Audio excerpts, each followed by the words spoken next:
bonjour chers amis, bonjour fidèles téléspectateurs de CAM10 et bienvenue à notre programme Tous ensemble à la suite de Jésus-Christ de Nazareth. Comme tous les dimanches, nous avons l'immense plaisir d'avoir avec nous sur le plateau le Père Landry Marie qui a décidé de consacrer sa vie à l'évangélisation, à la diaconie des malades. Bonsoir mon Père. Bonsoir Eunice Thiogo, merci pour votre invitation renouvelée sur ce plateau, vous l'avez dit, dans le cadre de notre émission Tous ensemble à la suite de Jésus-Christ. C'est un véritable plaisir pour moi d'être encore ici pour évangéliser le peuple afin de les sortir de l'obscurantisme, des fausses doctrines, des mauvaises interprétations de la parole de Dieu et surtout, c'est un plaisir pour moi de pouvoir intercéder pour le peuple que Yahvé Dieu me confie chaque jour dans cette mission sacerdotale. Avec nous sur le plateau, nous avons également l'un des meilleurs pianistes de la sous-région qui va nous accompagner dans le cadre de cette émission. Comme vous le savez déjà, il nous assiste lors de l'intercession avec de très belles mélodies. Bonsoir Gomez. Bonsoir. Alors ce soir, le thème portera sur les écrits de Paul, une fois de plus. Alors mon père, on remarque que vous aimez beaucoup les écrits de Paul. Pourquoi ce choix de Paul ? Alors j'ai choisi que nous puissions méditer sur les écrits de Paul, notamment, je pense, la première à Timothée sur laquelle nous allons épiloguer, parce que j'ai constaté de prime abord que les écrits de Paul, ce qu'on appelle la littérature paulinéenne, demandent un certain niveau d'intelligence, justement, parce que Paul a été à l'apprentissage de Gamaliel, qui lui-même était un très grand prêtre, très intelligent, qui maîtrisait la loi juive et son interprétation. Du coup, lorsque Paul écrit, c'est les écrits d'un intellectuel de très haut niveau. Alors, j'ai voulu que nous prenions encore les extraits de Paul, que nous puissions ensemble les écouter, mais surtout que nous y apportions une analyse plus simple, afin que ces écrits qui demandent un certain niveau de l'intelligentsia puissent par notre émission être accessibles aux chrétiens lambda qui nous écoutera et qui pourra savoir ce que Yahvé Dieu attend de lui par les écrits de Paul d'une façon simple et de manière terre à terre. Voilà pourquoi j'ai encore choisi les écrits de Paul. D'accord mon père. Alors le thème de ce soir, c'est le chemin du chrétien. Alors pour nous entretenir sur ce thème, le chemin du chrétien, le Père a choisi la première lettre à Timothée au chapitre 6, de verset 3 au verset 12. Donc nous allons écouter attentivement cette lecture audio et nous allons nous retrouver juste après pour l'analyse du texte. À tout de suite.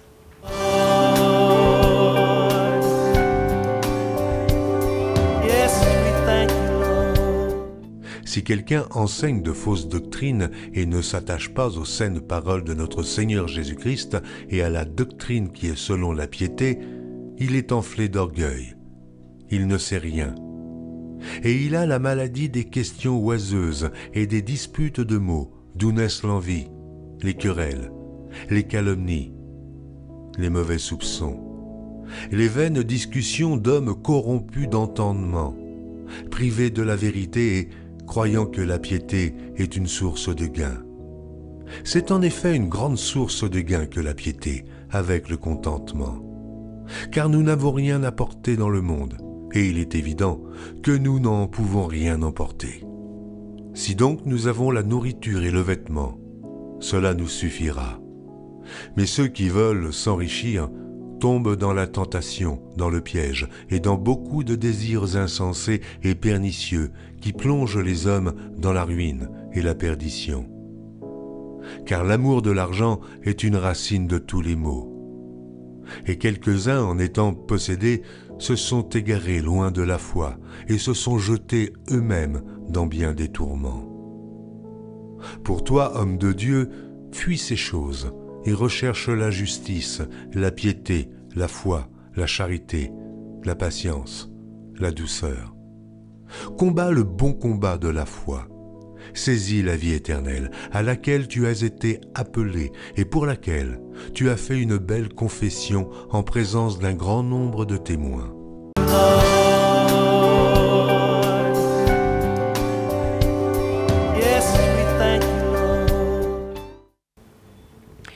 Voilà, nous venons tous d'écouter cet extrait du livre de la première lettre à Timothée au chapitre 6 du verset 3 à 12. Alors, après avoir écouté ce texte, on se demande d'entrée de jeu, qu'est-ce que l'apôtre Paul sous-entend par « être malade de la discussion et de querelle de mots, mon père ». Alors, merci pour cette question que vous venez de formuler. Qu'est-ce que Paul entend par être malade de la discussion? Et voilà, si nous avons tous écouté cet extrait de texte, nous avons vu que l'apôtre Paul voudrait nous faire comprendre par là que quand il dit être malade de la discussion ou être, je vais dire comme ça, malade des jeux de mots, c'est qu'il met en exergue une problématique qui est courante dans la société actuelle, ce que la philosophie va appeler le scepticisme. Je m'explique. Le scepticisme, philosophiquement parlant, c'est cette doctrine ou cette idéologie qui amène les gens à douter juste parce qu'il faut douter, pas parce qu'il y a un but à atteindre. Le doute pour le doute, c'est même pas un doute raisonnable, c'est un doute juste parce que je veux douter. Donc, si je prends un exemple, quand quelqu'un est sceptique, si vous lui dites par exemple que le soleil brille, il vous demandera pourquoi et qu'est-ce qui nous prouve que le soleil brille alors que nous tous nous voyons que le soleil émet un rayonnement qui brille. Si vous lui dites, écoute, voilà, cet agenda est de couleur rouge, il va te demander pourquoi l'agenda est de couleur rouge et qu'est-ce qui nous prouve que c'est de couleur rouge. Pour dire que les sceptiques, ils doutent juste pour le plaisir de douter et de créer des discussions. Et voilà, et nous savons que Paul est quelqu'un qui a beaucoup étudié. Il a été à la rencontre même des Grecs, il a été à la rencontre des Romains, il a été à la rencontre de beaucoup de philosophies qui sont différentes, justement, je vais dire comme ça, de l'évangile de Jésus. Donc, lorsqu'il dit qu'il faut faire attention ou alors qu'il faut s'éloigner ou mettre de côté toutes ces personnes qui sont malades de querelles de mots, c'est pour dire que il faut ne pas être adhérent à tous ceux qui doutent parce qu'il faut douter, surtout en matière d'évangélisation. Parce qu'il ne faut pas oublier que cet extrait de la lettre à Timothée, c'est Paul qui s'adresse à Timothée. Et donc, il faudrait que Timothée comprenne quelque chose. Il ne faudrait pas que nous devenions justement des malades de la querelle des mots. Donc, des gens qui doutent quand on leur annonce quelque chose. Lorsqu'on dit à quelqu'un, Jésus est mort et ressuscité sur le bois de la croix pour tes péchés, il ne faut pas douter pour douter, il faut y croire. Et lorsque nous allons y croire, nous rejoignons donc Saint Anselme qui disait « Credo it intelliget, intellego ut credam ». Je crois pour comprendre, je comprends pour croire. Voilà un peu ce que Paul essaye d'expliquer dans cet extrait de la lettre à Timothée par voilà, maladie de querelle de mots ou de jeu de mots. C'est un peu ça. D'accord, mon père. Justement, l'apôtre Paul rappelle également qu'il y a du gain ou du profit dans la religion. En quoi consiste ce profit, justement? Ah oui, très bonne question. Parce que dans le deuxième mouvement du texte, il rappelle que justement, les personnes qui sont des malades de la discussion, parce qu'il y a, je vais dire comme ça, un fil conducteur dans notre texte, il dit les personnes qui sont malades de la discussion des mots, ce sont ces gens qui vont vous démontrer que ceux qui vous annoncent l'évangile de Jésus-Christ de Nazareth ne le font que parce que dans la religion, ils y voient un gain, un intérêt, une source justement bénéfique pour eux. Et ici, certainement, il s'agit probablement d'argent. Et donc, Paul rappelle qu'il n'y a pas de gain, il n'y a pas de bénéfice financier dans la religion, mais il lève l'équivoque en disant, s'il y a même un bénéfice à être dans la religion, ce que vous avez appelé le gain, il dit, ce gain, c'est le contentement. Et le contentement, en un français simple, signifie quoi? Le contentement, c'est justement accepter le peu qu'on a dans le quotidien chaque jour. C'est pourquoi j'ai dit que nous allons expliquer ce texte paulinéen qui demande une certaine élévation intellectuelle de façon simple. Donc, au sens paulinéen du terme, le gain qu'on trouve dans la religion, c'est le fait de se contenter du peu qu'on a. Je prends un exemple concret et simple.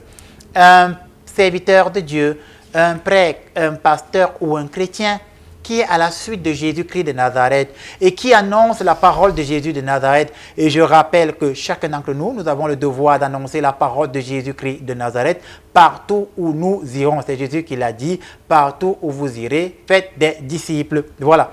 Et quand j'annonce la parole de Jésus de Nazareth, mon premier objectif ne doit pas d'essayer de me faire de l'argent.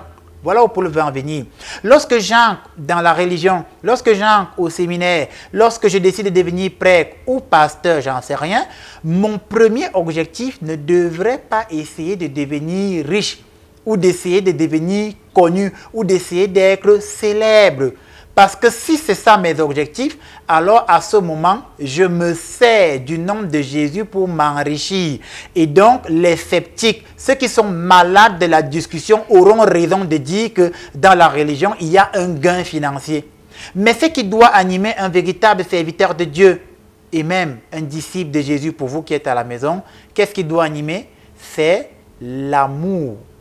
Parce que dans 1 Jean 4,8, il est écrit « Dieu est amour ». Et nous annonçons la parole de Jésus par amour. Pas parce que nous voulons être payés, pas parce que nous voulons être rémunérés. Nous annonçons cette parole de Jésus pour sauver la multitude. Parce qu'en sauvant la multitude, nous nous sauvons nous-mêmes. Et lorsque Jésus est venu sur terre et qu'il a annoncé la parole de Jésus aux uns et aux autres, il n'a pas demandé à être payé ou à être rémunéré. Donc, se contenter du peu qu'on a, fait vivre dans l'amour et dire merci à Dieu pour tout ce qui t'arrive de bien comme de mal. Comme Job l'a dit, si le bonheur est un don de Dieu et le malheur, pourquoi ne l'accepterions-nous pas aussi? Voilà donc ce qu'il y a comme gain dans la religion, se contenter du peu qu'on a chaque jour et dire merci à Dieu, comme il est écrit dans la première lettre à Thessaloniciens au chapitre 5, verset 17, en toutes circonstances, rendez grâce. C'est cela, se contenter du peu qu'on a, c'est ce que Paul a appelé le contentement. Voilà ce que je pouvais apporter comme explication à ce niveau. Voilà, dans le troisième mouvement du texte, voilà, ce serviteur du Christ nous met en garde contre le désir de s'enrichir. Alors, il nous dit que ce désir nous conduirait vers un piège ou vers la perdition. Alors, mon père, être aisé financièrement est-il nocif pour un chrétien? Ou alors, est-ce qu'avoir de l'argent est un péché? Une question d'actualité, voyez-vous. Est-ce que être aisé financièrement, finalement, c'est nocif pour un chrétien ou est-ce que c'est un péché? Je réponds sans équivoque, non. Parce que nous vivons dans une société dans laquelle les mauvaises interprétations ou les mésinterprétations évangéliques nous ont fait croire que le bon chrétien, le bon croyant est celui qui est pauvre. Ce qui est faux. Dans AG 2.8, il est écrit « L'or et l'argent m'appartiennent ». Et c'est Yahvé Dieu qui parle. Et Yahvé Dieu rappelle que l'or et l'argent lui appartiennent à lui. Et d'ailleurs, dans le livre de Malachie au chapitre 3, à partir du verset 8, il dit « Apportez à ma maison vos dîmes », c'est-à-dire ce que vous avez, que je vous ai donné financièrement, prélevez le 10% de cela, venez me le remettre à moi et vous verrez si moi, Yahvé Dieu, je n'ouvre pas les écluses des cieux en votre faveur afin d'empêcher le dévoreur de dévorer vos finances. Donc, avoir de l'argent, être aisé financièrement n'est pas nocif pour un chrétien. Mais qu'est-ce qui devient nocif pour le chrétien? On le trouve donc à partir du 6e verset. Et dans cet extrait de la lettre à Timothée, à partir du 6e verset, il dit « Car l'amour de l'argent, c'est la racine de tous les maux. » Ce n'est donc pas l'argent en lui-même qui est le problème, mais c'est le désir insatiable, effréné de l'argent qui devient problématique. Donc lorsque je suis un chrétien, et que pour avoir de l'argent, ou alors j'ai un désir insatiable d'argent, une soif inextinguible d'argent, ça devient problématique. Je prends un exemple concret pour nos téléspectateurs. Imaginons que tu es, je vais dire comme ça, dans une entreprise et tu es une femme responsable, tu es mariée, tu as des enfants et que c'est toi qui es la gestionnaire d'une entreprise. Tous les dimanches, tu vas à l'église, tu chantes Amen, Alléluia, tu communies au corps, au sang de Jésus. Et comme tu as un désir insatiable d'argent, qu'est-ce que tu fais? lorsque la fin du mois arrive et qu'en tant que gestionnaire, tu dois aider à redistribuer le salaire des différents employés, tu fais des magouilles financières pour couper le salaire des employés au maximum et le transférer dans ton compte secret. Voilà donc une problématique qui ne met pas l'argent en avant, mais qui met ton désir effréné de gagner de l'argent par tous les moyens. Et c'est ça que l'apôtre Paul pointe du doigt. Il pointe du doigt ce désir déformé de vouloir acquérir de l'argent par tous les moyens possibles. Et donc, que tous nos téléspectateurs qui nous écoutent, qui sont des chrétiens, prennent conscience que le plus important dans la vie d'un chrétien, ce n'est pas d'abord l'argent. Le plus important dans la vie chrétienne, ce n'est pas d'abord le gain matériel. Le plus important dans la vie d'un chrétien, ce n'est pas d'abord l'appât financier. Le plus important dans la vie d'un chrétien, c'est de faire la volonté de Dieu. Comme il est écrit dans l'extrait de la lettre aux Hébreux, tu m'as donné un corps, Seigneur, pour faire ta volonté. Et dans Jean 4, 34, on écoute Jésus qui dit, car j'ai mangé d'une nourriture autre, celle qui est de faire la volonté du Père. Et donc, oui, le bon chrétien a soif de la volonté de Dieu et il n'a pas d'abord soif d'argent. C'est ce que l'apôtre Paul essaye de dire d'une façon un peu plus simple dans sa lettre à Timothée. D'accord. Alors, mon père, dites-nous, finalement, que recommande donc l'apôtre Paul aux croyants, précisément aux hommes de Dieu? Ah oui, que recommande l'apôtre Paul. Mais nous avons écouté dans cet extrait de texte tout à l'heure, il disait que, et pour vous, hommes de Dieu, fuyez ces choses. Quelles choses? L'amour effréné de l'argent.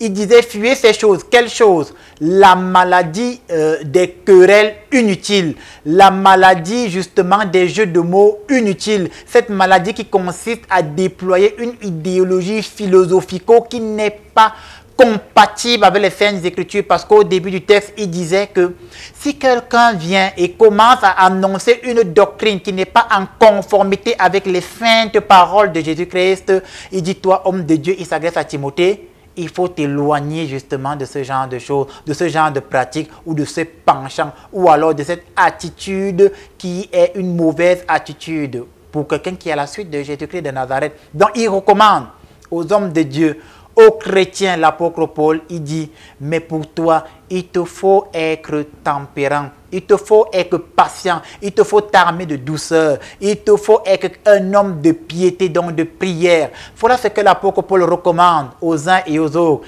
être des hommes et des femmes de prière, être des hommes et des femmes qui mettent en pratique la parole de Dieu qui leur est donnée et qui est en conformité avec la sainte parole, donc l'évangile de Jésus-Christ de Nazareth, être des hommes et des femmes qui ont Jésus seul pour rempart et abri, être des hommes et des femmes qui ne se confient qu'à Dieu dans la prière. J'ai même envie de dire que Paul est en train de dire que pour le bon chrétien, Dieu n'est pas la dernière option, Dieu est la seule option. Voilà ce que Paul recommande d'une façon plus simple, plus terre à terre, lorsqu'il écrit à Timothée, qui justement est un de ses fils spirituels. Alors, merci mon père pour tous ces enseignements qui ont certainement édifié plusieurs téléspectateurs. Nous allons passer à la phase des questions. Je rappelle aux téléspectateurs qui nous prennent de court qu'ils peuvent nous envoyer leurs réactions et leurs questions au numéro qui s'affiche au bas de l'écran. Donc, pour nous préparer à cette nouvelle étape qui consistera justement à répondre aux différentes questions que nous avons déjà reçues jusqu'ici, nous allons faire un petit tour à la régie. On se retrouve juste après pour répondre à vos questions. À tout de suite. Lord, I just wanna thank you, Lord. Thank you, Lord. Yes, we thank you, Lord. Voilà, nous sommes de retour sur le plateau pour la phase des questions-réponses. Alors, ce dimanche, nous allons ouvrir cette étape de notre émission par un fait qui nous a été relaté par une famille qui nous a abordé. Voilà, donc ce sont des faits qu'ils ont vécus. Alors, qu'est-ce qui se passe? C'est une famille, la famille Likeng, qui nous a sollicité pour avoir des renseignements, pour comprendre ce qui leur arrive en fait, mon père. Donc, le contexte est le suivant. C'est une famille où la cadette qui nous a contactés a remarqué que depuis pratiquement 5 ans, les membres de la famille décèdent de façon assez étrange et c'est récurrent en fait. Qu'est-ce qu'elle veut par là dire? Elle a pris l'exemple de leur papa qui est décédé la première année d'une maladie assez étrange. Un papa qui se portait bien et subitement il s'est mis à vomir du sang. Il est décédé et elle dit c'était dans la période de mars-avril. On a enterré le papa. L'année d'après, c'est maman qui s'en va. Et maman s'en va aussi dans des circonstances pareilles. Elle avait le ventre qui a pris du volume du jour au lendemain. Elle est partie. Après maman, c'est la grande sœur aînée qui suit, ainsi de suite. Donc en fait, d'après ce que la cadette dit, c'est que la famille a déjà enterré 4 personnes. Donc successivement, chaque année, il y a un membre de la famille et ça part des parents aux enfants. Donc après les 2 parents, ça a déjà pris les 2 aînés qui suivaient directement. Le problème qui se pose, c'est qu'elle est la 3e. Donc c'est normal qu'elle s'inquiète parce qu'elle se demande, mais qu'est-ce qui nous arrive? Est-ce que vous pouvez nous aider, mon père? Alors, si vous me demandez d'apporter une explication rapide à ce genre de situation qui peut être le quotidien et l'apanage de beaucoup d'autres familles chrétiennes, je suppose, c'est ce qu'on va appeler en métaphysique les nœuds coulants. Ça veut dire qu'il y a comme une ligne que l'esprit de mort suit. Et en suivant cette ligne, il va taper un membre de la famille à la même période, à la même époque, les années suivantes, les années se suivant, pardon. Et donc, si c'est une année qui suit, il tape le papa, j'appelle pas, il tape l'esprit de mort. L'année qui suit, il tape la maman, il tape la grande sœur, il tape. C'est les nœuds coulants. Voilà. Et les nœuds coulants, là, c'est quoi? C'est que l'esprit de mort peut être invoqué soit par des rituels que les ancêtres ou les parents ont eu à faire, ils se sont liés eux-mêmes à Satan. Et lorsqu'on leur a demandé de payer le prix justement de leur alliance ténébreuse, ils n'ont pas payé le prix. Et donc, le prix que les forces ténébreuses leur ont imposé, c'est d'éteindre leur génération jusqu'au dernier. Voilà. Les nœuds coulants, là, ça peut aussi être quoi? Ça peut aussi être la désobéissance de la famille à une parole d'un ancien. Vous avez ici en Afrique, les anciens ont donné des instructions à des familles. Par exemple, quelqu'un, un ancêtre va dire dans ma famille, par exemple, je vais dire comme ça, ne volez jamais les ananas, quelque chose. Et lorsque vous désobéissez à la parole de l'ancêtre, le malheur s'abat sur vous jusqu'à ce qu'il y ait quelqu'un qui va stopper ce malheur. Le nœud coulant peut aussi être déclenché par un aspect de la colère de Yahvé Dieu. On l'a vu ici dans l'extrait du livre du Deutéronome. Lorsque le peuple avait désobéi à Yahvé Dieu, il a laissé le fléau qui s'est déployé au milieu du peuple, a commencé à les tuer les uns les autres. Il a fallu que Moïse demande à Aaron d'aller prendre l'encens, se mettre au milieu du peuple pour stopper le fléau qui était en train d'exterminer tout le monde. Voilà, donc c'est ce qu'on appelle les nœuds coulants. Et comment faire pour l'aider? Il faudrait que vous entriez en contact avec un serviteur de Dieu qui a l'élévation spirituelle, qui va intimer l'ordre à l'esprit de mort, qui est en train de vous taper de génération en génération, de retourner et de ne plus vous atteindre. Si vous ne le faites pas, il sera capable de décimer toute la famille jusqu'au dernier. Voilà ce que je pouvais apporter comme élément de réponse. Merci mon père. Nous allons passer à la question d'Emma. Emma qui dit « Bonjour mon père. Je voudrais savoir s'il est possible aux sorciers, par exemple, de lancer une hépatite à une personne. » C'est tout à fait possible. C'est des cas que nous, on vit au quotidien dans le ministère, dans l'apostolat ou dans la diaconie des malades. Il y a justement beaucoup de personnes qui ont des maladies qui leur ont été lancées. Maintenant, je ne suis pas en train de dire que tous les malades ont des maladies lancées. Ce n'est pas ce que je dis.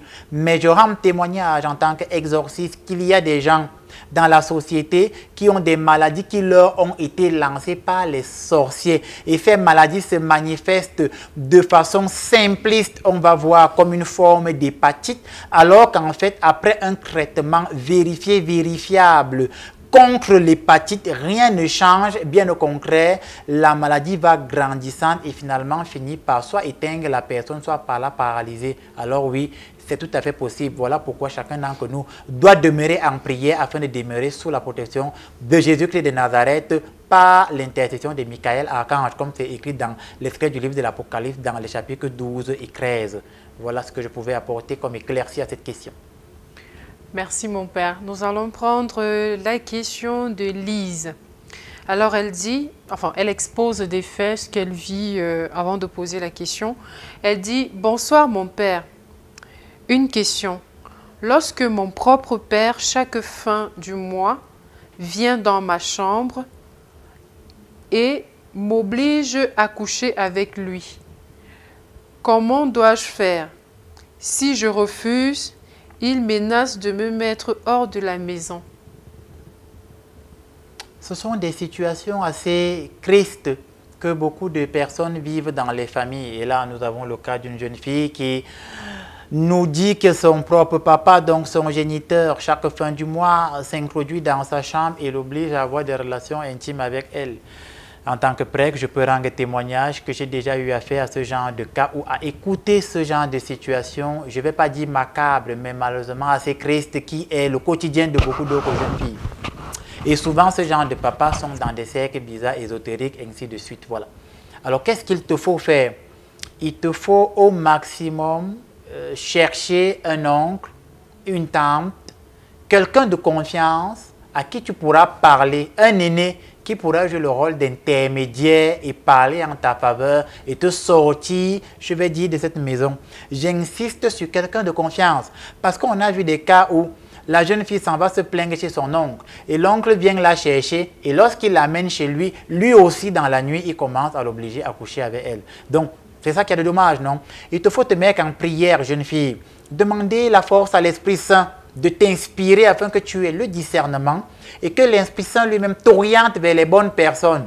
Si tu as des prêtres autour de toi de confiance, tu vas vers eux. Tu leur exposes le problème et les prêtres ou les sœurs, les religieux, vont voir dans quelle mesure t'apporter un accompagnement et te sortir de cette situation familiale qui est en train de te détruire à petit feu. Parce qu'un géniteur qui a des rapports intimes avec sa fille est en train de la détruire, pas seulement physiquement, mais même spirituellement, de telle sorte que demain peut-être, elle ne pourra jamais se sentir épanouie dans la société. Et nous allons prier afin que Yahvé Dieu te donne la force de sortir de cette situation.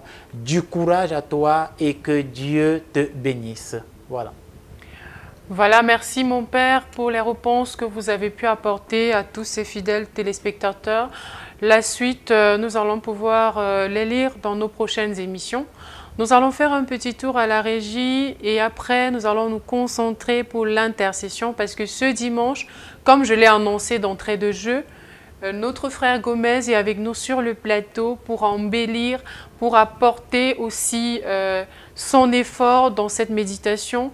Donc, nous allons passer à la dernière étape qui consistera à laisser le Père accompagné des mélodies de Gomez, intercéder pour vos différents cas que vous nous avez envoyés par SMS. On se retrouve tout juste après.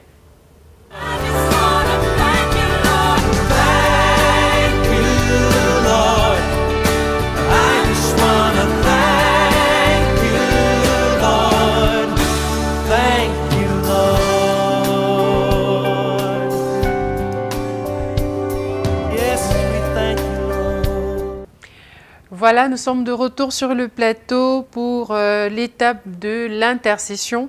Donc ce soir, le Père va prier pour les maladies incurables ou alors les maladies dites mystiques ou naturelles. Il va également prier pour ces maladies. On a par exemple des personnes qui nous ont contactés pour des douleurs chroniques au ventre, pour des douleurs chroniques à la tête, des paralysies inexplicables, des plaies inguérissables au niveau des pieds. Il y a également des cas de stérilité des femmes ou alors des couples qui n'arrivent pas à enfanter. Aussi, nous avons des jeunes qui sont en quête de mariage, qui n'arrivent pas à trouver leur âme sœur, qui n'arrivent pas à concrétiser le projet de mariage avec leur âme sœur.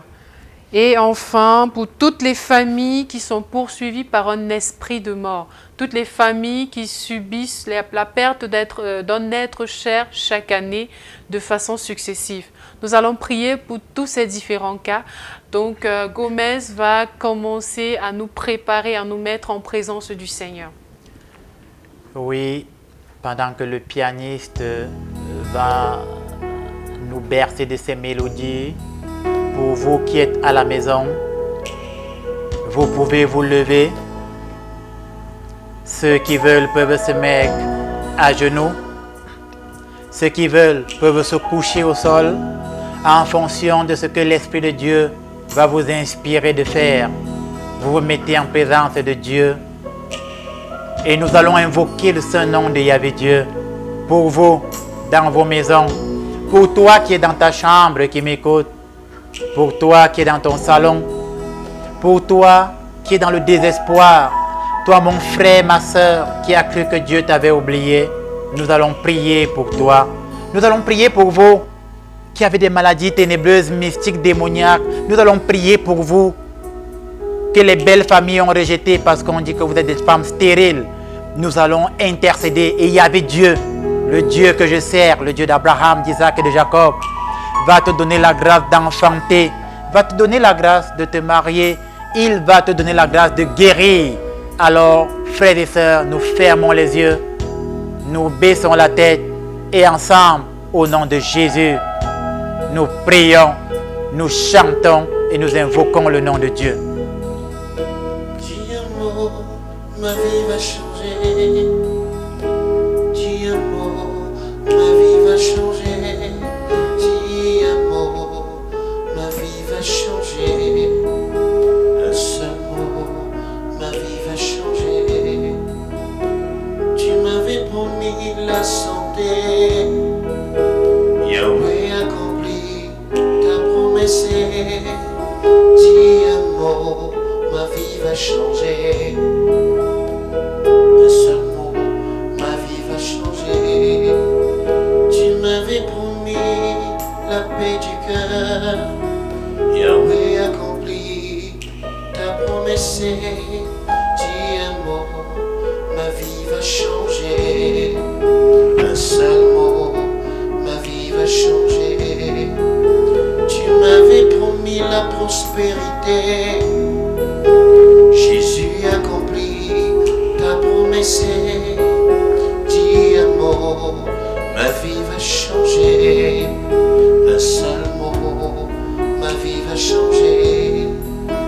Tu m'avais promis la santé. Jésus accomplit ta promesse. Un seul mot, je serai sauvé. Dis un mot, ma vie va changer. Tu es Seigneur, tu es Seigneur, tu es Seigneur, tu es Seigneur, tu es Seigneur, tu es Seigneur, tu es Seigneur, tu es Seigneur, tu es mon Dieu, tu es mon Dieu, tu es mon Dieu. Tu es mon Dieu, tu es mon Dieu, tu es mon Dieu, tu es mon Dieu,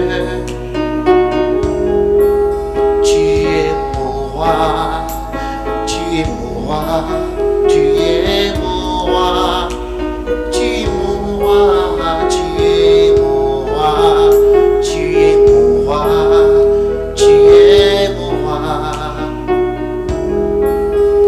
Tu es Seigneur, tu es Seigneur.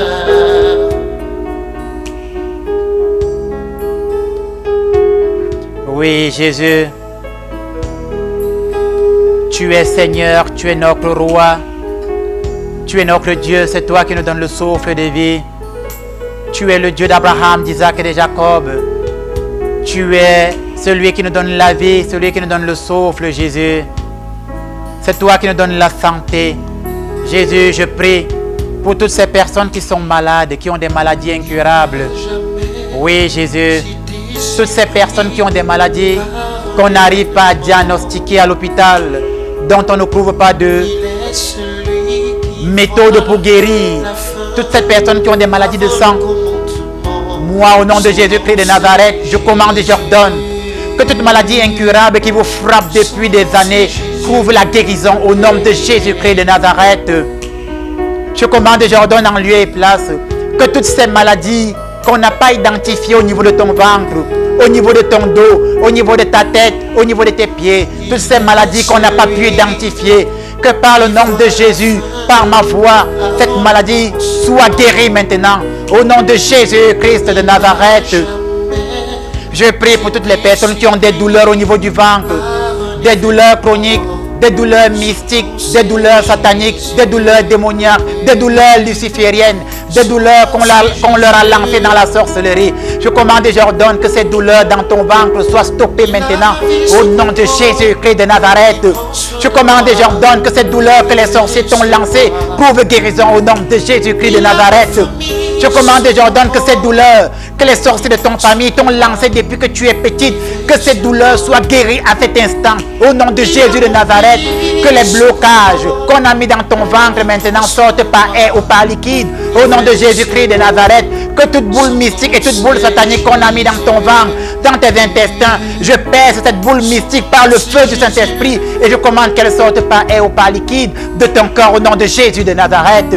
Je prie pour toutes les personnes qui ont des douleurs au niveau des têtes, au niveau de la tête, des douleurs chroniques depuis des années qui ne trouvent pas la guérison, des douleurs au niveau de la tête qu'on n'arrive pas à guérir que par le nom de Jésus de Nazareth.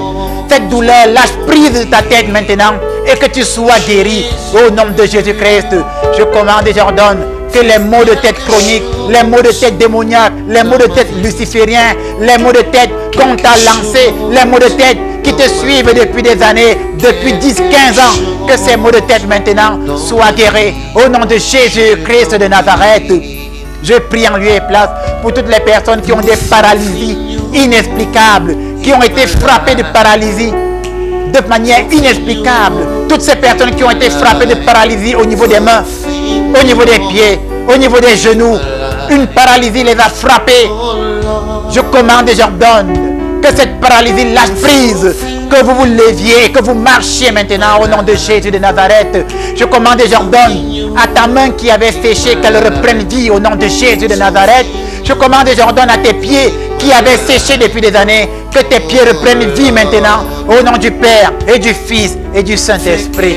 Quelque chose dans ma vie, quelque chose dans ma vie, une nouvelle chose dans ma vie. Jésus, fais quelque chose dans ma vie, quelque chose dans ma vie, quelque chose dans ma vie, je t'en prie. Do something new in my life, something new in my life, something new in my life. Oh Lord, do something new in my life, something new in my life, something new in my life. Oh, Oui, Jésus, fais quelque chose dans ma vie. Fais quelque chose dans la vie de nos téléspectateurs. Fais quelque chose dans la vie de ces femmes qui n'arrivent pas à accoucher. Seigneur, actuellement, je te prie pour les cas de stérilité. Toutes ces femmes qui n'arrivent pas à enfanter parce qu'on a bloqué les entrailles. Au nom de Jésus de Nazareth, je prie que vos entrailles s'ouvrent et que vous puissiez enfanter au nom de Jésus de Nazareth. Je prie en faveur de toutes ces femmes qui ont été rejetées par leur belle famille parce qu'on a dit qu'elles étaient stériles. Je prie en faveur de toutes ces femmes qui ont été rejetées par leurs frères et leurs sœurs parce qu'on a dit qu'elles étaient stériles. Je prie en faveur de ces femmes qui ont été rejetées de leur foyer parce qu'on a dit qu'elles n'arrivaient pas à enfanter. Je prie en faveur de ces femmes que le mari a rejetées et a chassées parce qu'elle n'a pas pu accoucher. Au nom de Jésus de Nazareth, je lève les mains en votre faveur. Je commande et j'ordonne que le ciel s'ouvre en votre faveur et que ce qui bloquait vos entrailles soit débloqué et qu'à nouveau vous puissiez accoucher au nom de Jésus. Je commande et j'ordonne que l'esprit malin qui est venu vous empêcher d'accoucher, je le chasse de votre vie, je le chasse de votre maison, je le chasse de votre existence, qu'il aille en enfer, là il y aura des pleurs, des grincements dedans, et que vous, à nouveau, vous puissiez accoucher, car Dieu a créé la femme afin qu'elle puisse procréer la vie, afin qu'elle puisse continuer l'œuvre de création par la procréation. Toute parole de stérilité qu'on a déclarée dans ta vie, ma soeur, toute parole de blocage qu'on a déclarée dans ta vie, ma soeur, toute parole de stérilité qu'on a déclarée dans ta vie, ma soeur, dans le village, sous un arbre, dans le ventre d'un poisson, je rends de nul et sans effet cette parole de stérilité.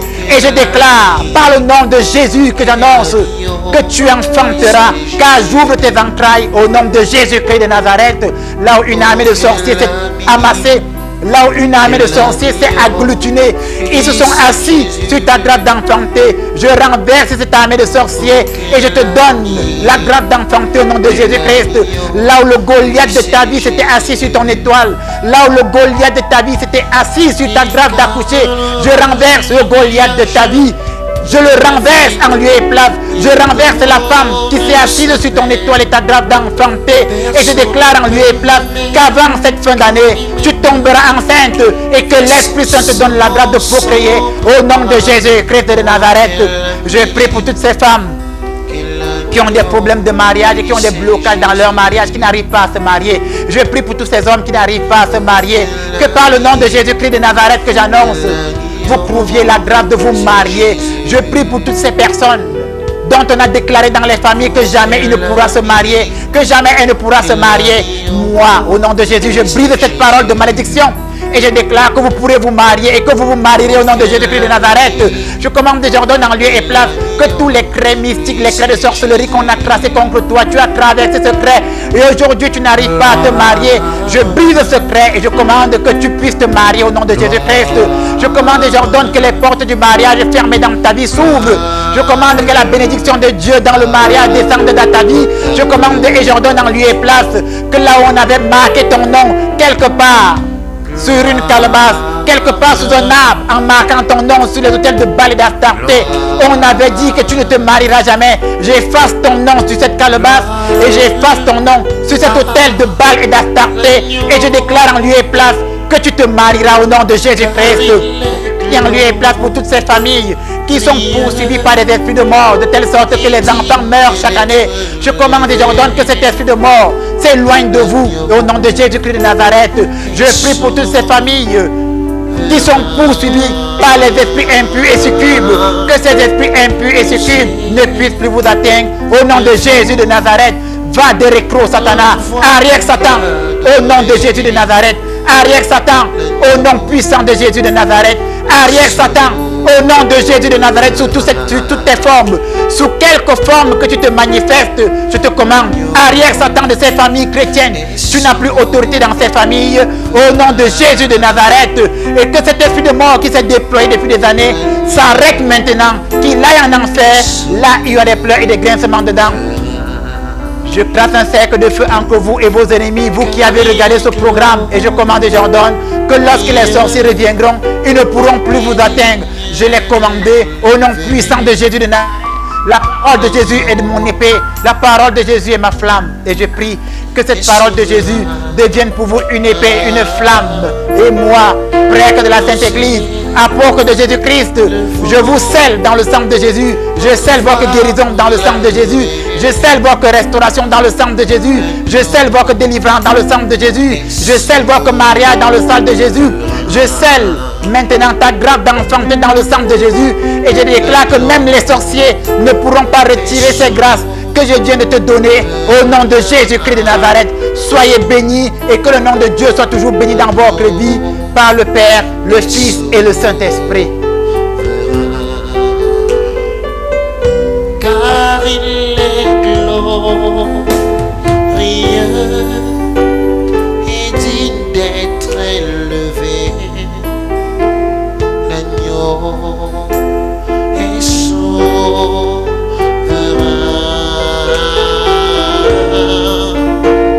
Nous élevons notre voix pour ta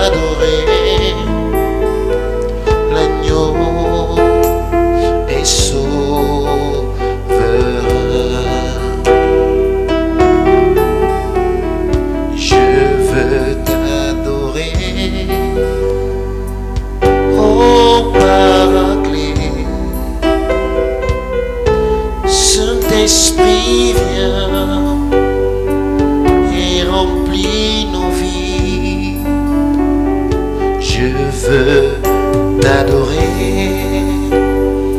ô Paraclet. Saint-Esprit, viens et remplis nos vies. Je veux tout quitter pour te suivre. Saint-Esprit, viens et remplis ma vie. Je veux me détacher pour te suivre. Saint-Esprit, viens et remplis mon vie. Je veux t'adorer, ô Paraclet. Saint-Esprit, viens et remplis ma vie. Et je te célèbre, ce de tout mon être. Tu es mon rocher, mon bouclier. Que pourrais-je faire sans ta précieuse aide? Tu es mon rocher, mon bouclier.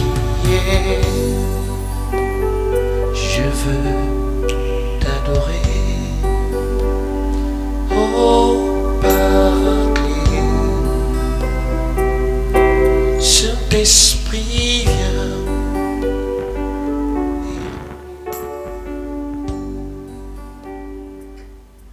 Merci mon Père, merci pour ce moment spécial, ce moment par lequel nous avons senti avec nous sur le plateau la présence de l'Esprit Saint.